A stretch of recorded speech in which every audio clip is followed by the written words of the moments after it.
দেড় টনেরও বেশি মাছ মরে ভেসে উঠেছে রাজধানীর ধানমন্ডি লেকে। কিভাবে এত মাছ মারা গেল এই নিয়ে নানা প্রশ্ন ঘুরপাক খাচ্ছে জনমনে। মরা পচা মাছের দুর্গন্ধে অতিষ্ঠ ওই এলাকার মানুষজন। লেক থেকে মাছ অপসারণের কাজ করছে ধানমন্ডি সোসাইটি ও দক্ষিণ সিটি কর্পোরেশন। মোস্তাফিজুর রহমানের রিপোর্ট। রুই, কাতলা, মৃগেল সহ নানা জাতের মরা মাছে ছেয়ে আছে ধানমন্ডি লেক। লেকের ৮ নং ব্রিজ থেকে ৩২ নম্বর ব্রিজ পর্যন্ত পানিতে ভাসছে এসব মাছ। হঠাৎ এত মাছ কিভাবে মারা গেল তা নিয়ে নানা প্রশ্ন জনমনে। কেউ বলছেন পানিতে বিষ প্রয়োগ, আবার কারো মতে লেকের ওয়াটার পাম্প বন্ধ থাকায় অক্সিজেনের ঘাটতি থেকে মাছের মৃত্যু। তবে এর ভিন্ন মতো আছে। ধানমন্ডি লেকে মাছ চাষের ব্যবসার সাথে জড়িত ছিল আওয়ামী লীগের কয়েকজন প্রভাবশালী নেতা।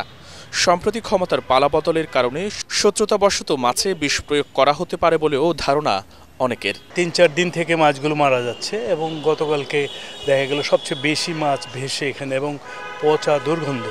বিষ না দিলে এত মাছ মরে না, বিষ অবশ্যই দিচ্ছে, যে কারণে এই মাছগুলো মারা গেছে। লেকে ছড়িয়ে থাকা মরা মাছ অপসারণ করছে ধানমন্ডি সোসাইটি ও ঢাকা দক্ষিণ সিটি কর্পোরেশন। গতকালও ট্রাক ভর্তি করে সরানো হয়েছে মরা মাছ।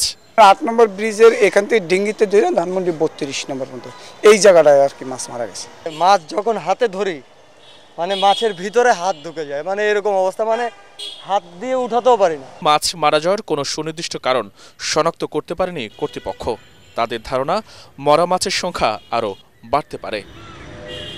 মোস্তাফিজুর রহমান, এটিএন বাংলা, ঢাকা।